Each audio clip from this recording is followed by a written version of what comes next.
Hello viewers, welcome to Kallidaikurichi cinema. இந்த வீடியோவில் நம்ம ரஜினிகாந்த் கூட சுக்லிஹாசன் நடித்த 18 படங்களை பற்றி தாங்க பார்க்க போகிறோம். ஒன்று இல்லைங்க, ரெண்டு இல்லைங்க, மொத்தம் பார்த்திங்கன்னா 18 படங்கள். அதில் நம்ம பார்ட் 1, பார்ட் 2, பார்ட் 3 6 படங்களை நம்ம ஒவ்வொரு வீடியோலையும் பார்க்க போகிறோங்க. இந்த வீடியோவில் ஃபஸ்ட்டு 6 படங்களை பற்றி பார்த்துடலாம். நம்ம ரஜினிகாந்த் கூட சுக்லிஹாசன் எந்த கேரக்டரில், எந்த படத்தில், எந்த வருஷம் ரிலீஸ் ஆகிருக்கு அப்படிங்கிற படங்களை பற்றி தான் நம்ம இந்த வீடியோவில் நம்ம பார்க்க போகிறோங்க. அதுக்கு முன்னாடி நம்ம சேனல் வீடியோவை இப்போ தான் ஃபஸ்ட் டைம் பார்க்குறீங்களா, நம்ம சேனல் வீடியோவை ஃபுல்லாக பாருங்கள், லைக் பண்ணுங்கள், கமெண்ட் பண்ணுங்கள், சப்ஸ்கிரைப் பண்ணுங்கள், கூடவே இருக்கிற பெல் ஐக்கானை மறக்காமல் கிளிக் பண்ணுங்கள். வாங்க வீடியோக்குள்ளே போகலாம். நம்ம ரஜினிகாந்த் கூட நம்ம சுக்லிராஜன் வந்து ஃபஸ்ட்டு படமாக 1977ஆம் ஆண்டு ரஜினிகாந்தனுடைய 27வது வயசில் பூவானா ஒரு கேள்விக்குறி அப்படிங்கிற படம் தாங்க. இதில் சுமலா தான் நடிச்சிருக்கிறாப்புல. நம்ம ரஜினிகாந்த் கூட நம்ம சுக்லிராஜன் வந்து நம்ம ஜெயா அப்படிங்கிற ஒரு கதாபாத்திரத்துக்கு ஃபாதராக நடிச்சிருக்காப்புல, அப்பா அப்படிங்கிற கேரக்டரில் நடிச்சிருக்காப்புலங்க.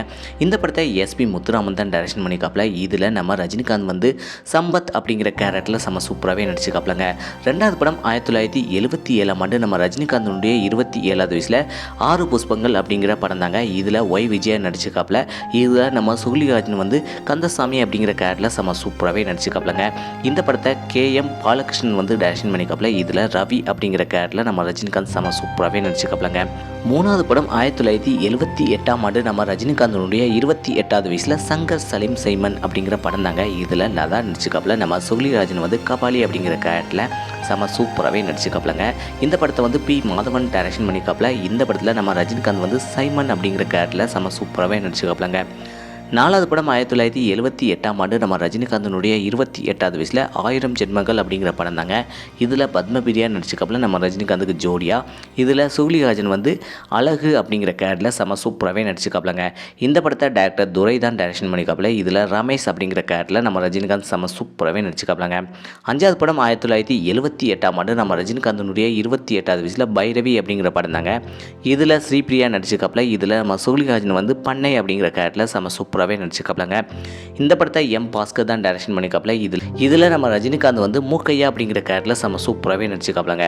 அதுக்கடுத்து 6வது படத்தை பற்றி பார்த்தலாம். 6வது படம் 1978ஆம் ஆண்டு நம்ம ரஜினிகாந்தனுடைய 28வது வயசில் தாய் மீது சத்தியம் அப்படிங்கிற படம் தாங்க. இதில் ஸ்ரீபிரியா நடிச்சிருக்காப்புல. இதில் நம்ம சுக்லிராஜன் வந்து சோமநாதன் அப்படிங்கிற கேரக்டரில் செம சூப்பராகவே நடிச்சிருக்காப்புலங்க. இந்த படத்தை A. தியாகராஜன் வந்து டைரக்ஷன் பண்ணிக்காப்புல. இதில் பாபு அப்படிங்கிற கேரக்டரில் நம்ம ரஜினிகாந்த் செம சூப்பராகவே நடிச்சிருக்காப்புலங்க. இந்த வீடியோவில் நம்ம ரஜினிகாந்த் கூட சுக்லிராஜன் நடித்த 6 படங்களை பற்றி பார்த்தாச்சு. இது பார்ட் 1 படம் தாங்க. பார்ட் 2, பார்ட் 3 அதுக்கடுத்து நெக்ஸ்ட் வீடியோவில் நம்ம 6 படங்களாக பார்த்துலாங்க. இந்த படத்தில் நம்ம ரஜினிகாந்த் கூட சுக்லிராஜன் எப்படி நடிச்சிருக்கிறாப்புல அப்படிங்கிறத மறக்காம கமெண்ட் செக்ஷனில் கமெண்ட் பண்ணுங்கள். இதே போல் சினிமா தலை தெரிஞ்சுக்கிட்ட கலிடி குறிச்சி சினிமா சப்ஸ்கிரைப் பண்ணுங்கள். கூடவே இருக்கிற பெல் ஐக்கனை மறக்காம கிளிக் பண்ணுங்கள். தேங்க்ஸ் ஃபார் வாட்சிங்.